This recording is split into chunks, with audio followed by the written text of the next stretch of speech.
அனைவருக்கும் வணக்கம். நான் 60-70 படம் தான் ஒர்க் பண்ணலைங்க.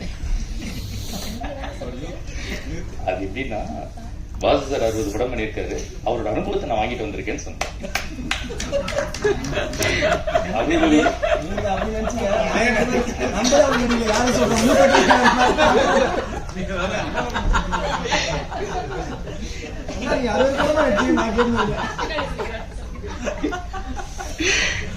நல்லது. பத்திரிகையாளர்கள் அனைவருக்கும் என்னுடைய பணிவான வணக்கங்கள்.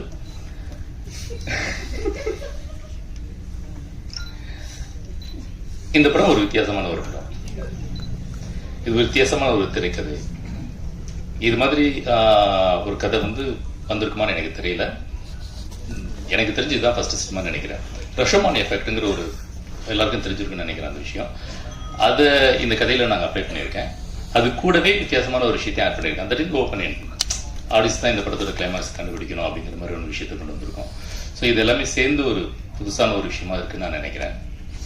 இதுக்கு முன்னாடி இந்த படம் தமிழ்ல மட்டும் இல்லை, வேர்ல்டு வைடே இந்த மாதிரி ஒரு படம் வந்திருக்கான்னு எனக்கு தெரியல. தெரிஞ்சிருந்தா நான் திருத்திக்கிறேன்.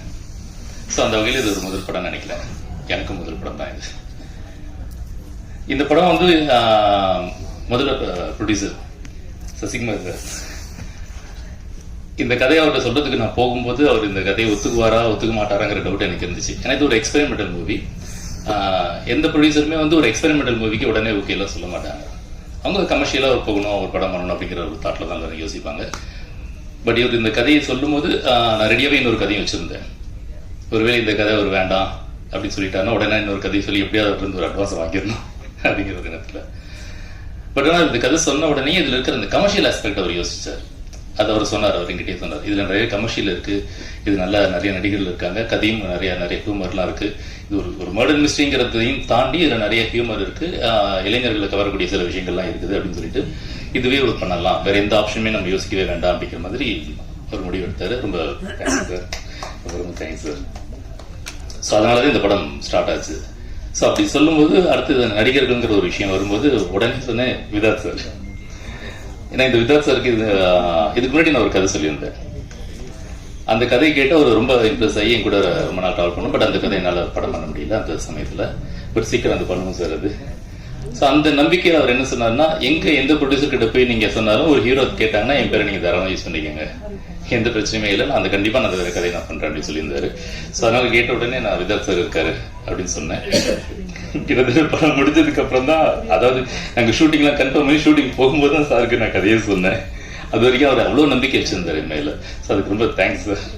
ஒரு கதையை கேட்ட உடனே இன்னொரு கதையும் அவர் நல்லா பண்ணுவான், நல்லா டைரக்ட் பண்ணுவாங்கிற அந்த நம்பிக்கை ஒரு புது டைரக்டர் மேல வைக்கிறதுங்கிறது அவ்வளவு சாதாரண விஷயம் இல்லை. அப்படி ஒரு நம்பிக்கை வச்சதுக்கு ரொம்ப நன்றி சார்.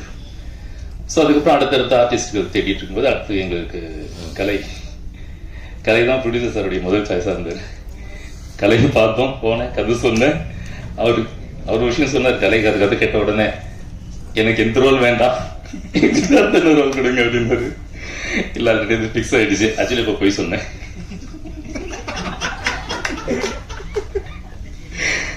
ஏன்னா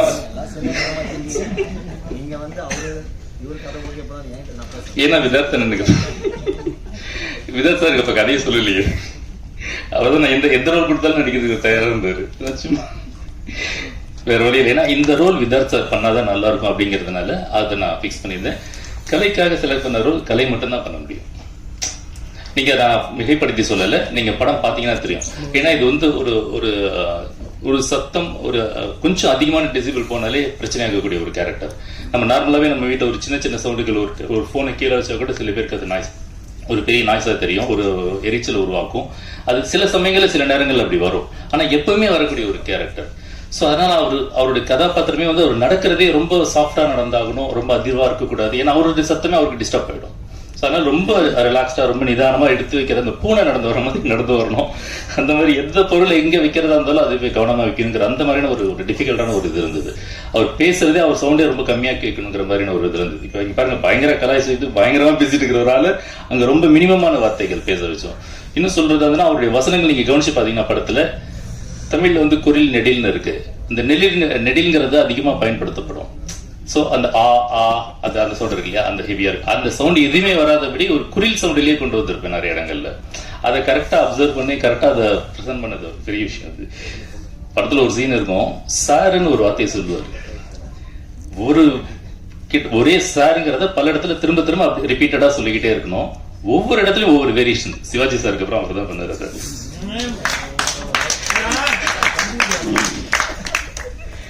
அந்த மாதிரி ஒரு அற்புதமா பண்ணினாரு. படம் முழுக்க அவருடைய பிரசன்ஸ் ரொம்ப சூப்பராக இருக்கும். அது மாதிரி டப்பிங், நான் நிறைய படங்கள் ஒர்க் பண்ணியிருக்கிறேன். வாசு சார் கூட, தங்கர்பச்சன் சார் கூட எல்லாமே ஒர்க் பண்ணியிருக்கேன்.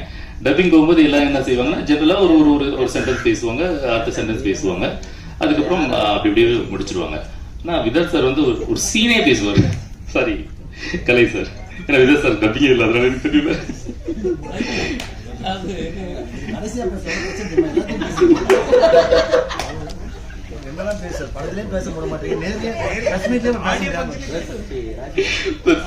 பேசுறதுக்கு நிறைய இருக்கு சார். அந்த மாதிரி அப்படி ஒரு டேலண்டடான ஒரு பர்சன், ரொம்ப ஈஸியா இருந்தது. அடுத்தது திரிகுன்.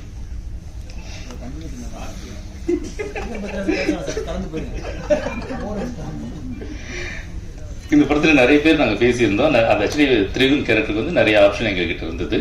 பட் அன்பார்ச்சுனேட்லி சில காரணங்களால் அவங்களோட எங்களால் பண்ண முடியாம போனபோது லாஸ்ட் மினிட்ல ஷூட்டிங் கிட்ட நெருங்கிட்டு இருக்கு. எனக்கு அது ஒரு சார்மிங்கான ஒரு நல்ல ரிச் லுக் இருக்கக்கூடிய ஒரு ஆர்டிஸ்ட் எனக்கு தேவைப்பட்டு இருந்துச்சு.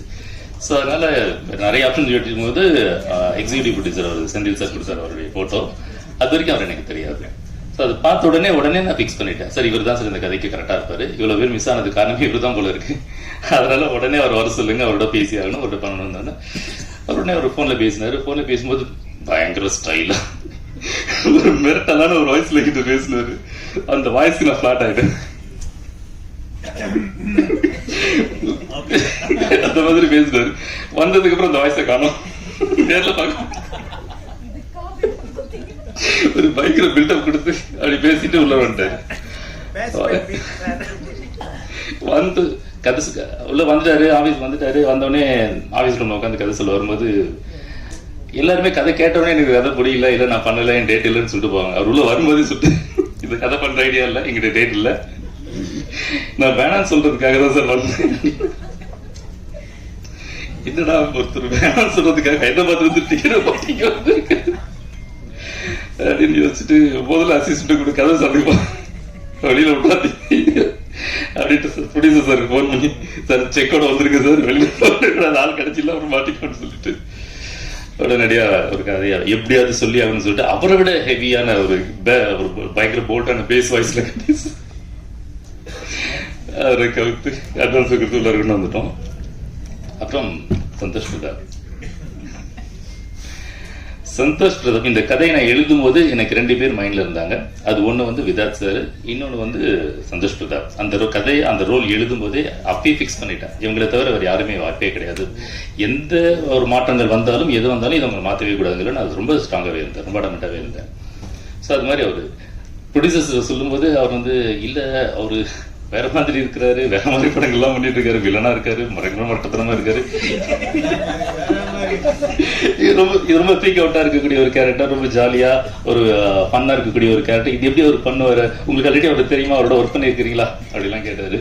இல்ல சார் உங்க மாதிரி நானும் படத்துல தான் பாத்துருக்கேன், நேர்ல பார்த்ததே ஆயிட்டாரு. என்னங்க நீங்க இப்ப பேசுறீங்க தெரியாதுன்றீங்க, அப்புறம் எப்படிங்க அவரோட கான்பிடன்ட் அவ்வளவுதான் அவர் தான் வேணும் நடமுடிக்கிறீங்க அப்படின்னு. அப்புறம் அவரை கூப்பிட்டாரு, அவர் வந்தாரு. வந்தோன்னு அவர் கதை சொன்னாரு. அதே கேள்வி அவரும் கேட்டாரு, என்ன எப்படி சூஸ் பண்ணீங்க? இல்ல சார் உங்க மேல ஒரு நம்பிக்கை இருக்கு. உங்க மேல நம்பிக்கை உங்க பிசிக் மேல இருக்கு. ஏன்னா இந்த கதைக்கு அப்படி நீங்க இந்த ட்ரைலர் டீசர்ல கூட பார்க்கலாம். இல்ல வரும்போது கொஞ்சம் கிளாமரா தான் வந்தாரு. அந்த டீசர் நீங்க பாத்தீங்கன்னா கூட அந்த ஷாட் அதுக்காகவே வச்சேன். அது இந்த கதைக்கு தேவைப்பட்டது, அது வேற ஒண்ணும் இல்லை. அதை விட என்னன்னா ஒருத்தர் ரொம்ப டஃப்பா இருக்காரு, மொட்டத்தனமான ஒரு கேரக்டர் நடிச்சிட்டு இருக்காரு அப்படின்னாக்கா அது மட்டுமே அவங்க பண்ணிடுவாங்கிற அர்த்தம் ஒண்ணுமே கிடையாது. அவரும் ஒரு ஏன்னா ரஜினி சார் சொல்லுவாரு, ஒரு திடீர்னு ஒரு கோவமா ஒரு ஆக்ஷனா ஒரு பவர்ஃபுல்லா பண்ணணும்னா உடம்பு டைட் பண்ணிப்பாரு, அதுக்கப்புறம் ஒரு ஜாலியான ஒரு கேரக்டர் பண்ணும்போது ரொம்ப லூஸ் பண்ணிப்பாரு. ஸோ அது அந்த ஒரு விஷயம், அந்த ஃபிளெக்சிபிலிட்டி வந்து ஒரு நடிகர்கிட்ட கண்டிப்பாக இருக்குங்கிறது நான் யோசிச்சுட்டு இருந்தேன். ஸோ அதே மாதிரி தான் அவர் சந்தோஷ் வரும்போதும் அவர் கிடைச்ச ரோல் அந்த மாதிரி இருந்தது. ஸோ அதனால அவர் பண்ணியிருக்காரு. ஸோ இந்த படம் வரும்போது அவர் ஃபிளெக்சிபிளாக ஒரு பாடி லூஸாக வைக்கிக்குவார், இதுக்கு இந்த கேரக்டர் தகுந்த மாதிரி மோல்ட் ஆகிடுவாருங்கிறது ரொம்ப கான்ஃபிடண்டாக இருந்தேன். தேங்க்ஸ் சந்தோஷ், நீங்கள் எக்ஸலண்டாக பண்ணி கொடுத்தீங்க. அது ரொம்ப பிடிச்சிருந்தது. அது இன்னும் சொல்ல போனால் அது நான் என்ன டிசைன் பண்ணியிருந்தேனோ அது இவர் மட்டும் இல்லை, இங்கே இருக்கிற எல்லா நடிகர்கள்ட்டையுமே நான் ஒரே ஒரு தடவை தான் சொன்னேன்.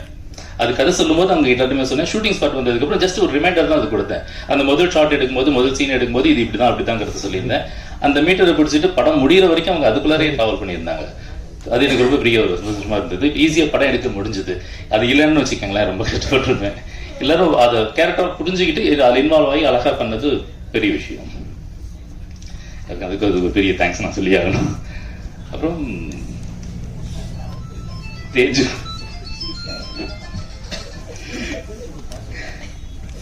தேஜு இந்த நிறைய பேர் பேசிட்டு இருந்தோம், நிறைய பேர் வந்தாங்க, எல்லாருமே பண்றதுக்கு தயாரா தான் இருந்தாங்க. ஆனா என்னவோ காரணங்களால அது மிஸ் ஆகிட்டே இருந்துச்சு.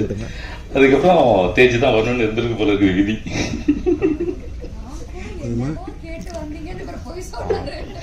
அப்படிதான் எல்லாத்தையும் சொல்லிட்டு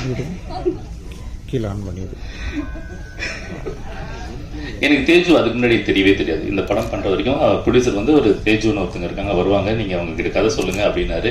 சார் அப்படிலாம் சொல்ல முடியாது சார், நான் யார் என்னன்னு தெரிஞ்சிருக்கணும், ஒரு ஆடிஷன் வைப்பேன், எல்லாம் பண்ணதுக்கு அப்புறம் தான் நான் ஓகே பண்ணுவேன், இல்லை நான் பண்ண மாட்டேன் அப்படிலாம் ரொம்ப அடமெண்டா பேசிட்டு இருந்தேன். வந்தாங்க, ரொம்ப சாதாரணமா வந்தாங்க, ரொம்ப ஹம்பிளா வந்தாங்க, கதை கேட்டாங்க. எனக்கு ஓகே சார் நான் பண்றேன் சொல்லிட்டு போயிட்டாங்க. இன்னும் வந்தாங்க, போயிட்டு இருக்கிறாங்க அப்படின்னு நினைச்சேன். ஒரு ஆடிஷன் பண்ணலாம் அப்படிலாம் கூட நினைச்சேன். பட் ஆனா என்னவோ தெரியல, நான் பண்ணவே இல்லை, விட்டுட்டேன், போயிட்டாங்க. எனக்கு ஷூட்டிங் போகிற வரைக்குமே எனக்கு அந்த ஒரு பயம் இருந்துகிட்டே இருந்துச்சு தேஜ் மேல. என்னடா இவங்க பண்ணுவாங்களா பண்ண மாட்டாங்களா எனக்கு ஒரே டவுட்டே இருந்தது. பட் ஷூட்டிங்ஸ் பண்ணதுக்கப்புறம் அந்த பிரச்சனையே எனக்கு இல்லை. முதல் நாள் வந்து நாளைக்கு என்ன எடுக்கிறோமோ அத்தனை சீன் பேப்பரையும் அவங்க வாங்கிட்டு போயிடுவாங்க. ஃபுல்லாக உட்காந்து ராத்திரி ஃபுல்லாக படிப்பாங்க போல இருக்கு, படிச்சு மனப்பாடம் பண்ணிட்டு அடுத்த நாள் ஒரு டைலாக் ஒரு இடத்துல ஒரு பிரச்சனை இல்லாமல் அவ்வளோ அக்யூரேட்டாக சூப்பராக பண்ணி கொடுத்தாங்க. Thank you Tej, thank you. அதே மாதிரி டப்பிங்லேயும் அவங்களும் ரொம்ப சிறப்பாக பண்ணி கொடுத்தாங்க. நான் அவங்க வாய்ஸ் எனக்கு வந்து இன்னும் கொஞ்சம் வேற மாதிரி வேணும் அப்படின்லாம் நான் நினச்சிருந்தேன். இன்னும் வேற யாராவது மாற்றி டப்பிங் பேச வைக்கலாமான்னு கூட ஒரு யோசனை எனக்கு இருந்துச்சு. பட் இருந்தாலும் முதல்ல ட்ரை பண்ணிவிடுவோம் அப்படின்னு சொல்லிட்டு வர வச்சு பேசினேன். ஏன்னா அது வேண்டாம், நான் சொல்ல வேண்டாம். ஸோ அவங்க வந்தாங்க, வந்து பேசினாங்க, ரொம்ப சிறப்பாக பேசியிருந்தாங்க. ஆனால் இங்கே டப்பிங்கில் நடந்த விஷயம் தான் கொஞ்சம் வரும்போது இப்படி தான் வந்தாங்க, நல்லா தான் வந்தாங்க. டப்பிங் முடிச்சுட்டு வெளியில் வரும்போது முடியலாம் தேய்ச்சியோ காணுங்கிற ஏன்னா பேசும்போது இப்படி இப்படி தேய்ச்சி முடியல அப்படின்னு.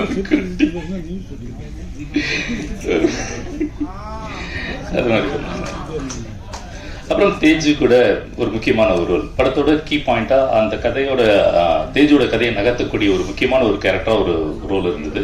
அந்த ரோலுக்கு நிறைய தேடிக்கிட்டே இருந்தேன். நிறைய பேர் வந்து அது எனக்கு சூட்டே ஆகலைங்கிறப்போ அப்போ நாங்கள் என்னுடைய அசிஸ்டன்ட் ஒருத்தர் வந்து அவங்களுடைய ஃபேஸ்புக் காமிச்சாங்க,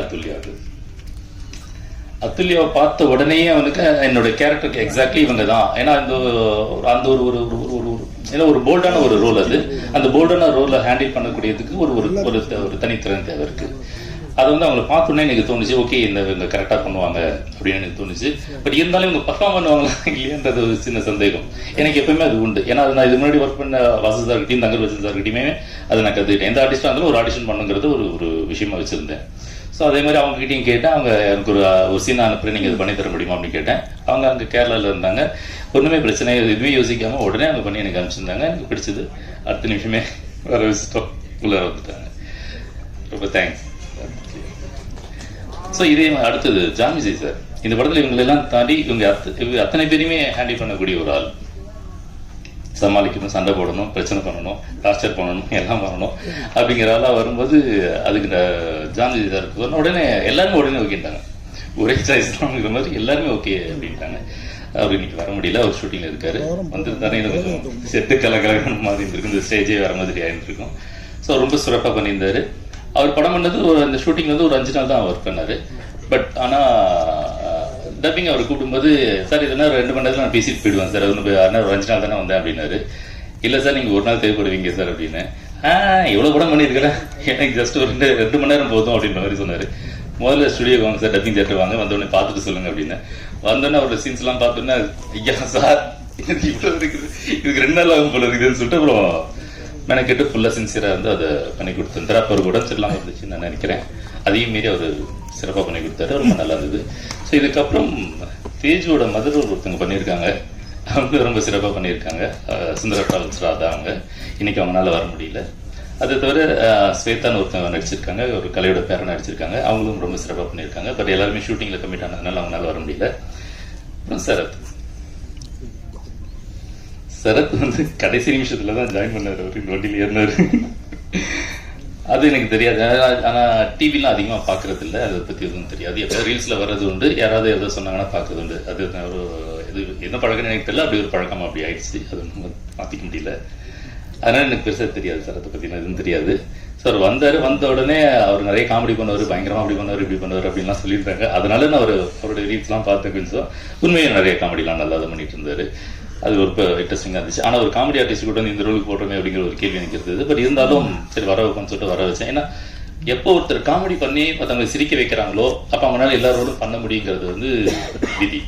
ஈஸியாக பண்ண முடியும். ஒரு சீரியஸான ஒரு டஃப்பான ஒரு ரோல் எல்லாருமே பண்ண முடியும். பட் ஆனால் ஒரு காமெடி வந்து எல்லாரும் பண்ணி சிரிக்க வைக்கிறதுங்கிறது ரொம்ப விஷயம். ஏன்னா காமெடிங்கிறது சப்ஜெக்டிவ். அது ஸோ ஒருத்தருக்கு காமெடியாக தெரியும், இன்னொருத்தருக்கு ஒரு மாதிரியாக தெரியும். அதனால அது பண்ணுறது ஒரு பெரிய விஷயம், ஒரு பெரிய சவால். அதை அவர் சக்ஸஸ்ஃபுல்லாக அவர் பண்ணிட்டு இருக்காரு. அப்படிங்கும்போது அவருக்கு நான் எந்த ரோலும் தைரியமாக கொடுக்கலாங்கிற ஒரு கான்ஃபிடன்ஸ் இருந்துச்சு. ஸோ வந்த உடனே இதை எடுத்தோடனே அவர் சொன்ன மாதிரி இது காமெடி படம் இல்லை, காமெடி ரோல் இல்லை, இது ஒரு சீரியஸ் ரோல் அப்படின்னு அவர் வெளியில் போயிடலாமெல்லாம் கூட யோசிச்சிருப்பாருன்னு நினைக்கிறேன். சரி இருந்தாலும் பரவாயில்ல, இந்த ஒரு படத்தை பண்ணுவோம் போனா போகுது அப்படிங்கிற மாதிரி ஏதோ ஒத்துக்கிட்ட மாதிரி வந்தாரு. வந்த உடனே அவர் கம்ப்ளீட்டாக அவர் நான் சேஞ்ச் பண்ணி அவரை சின்சியராக பண்ண வச்சேன். ரொம்ப தேங்க்ஸ் சரத். ஓகே.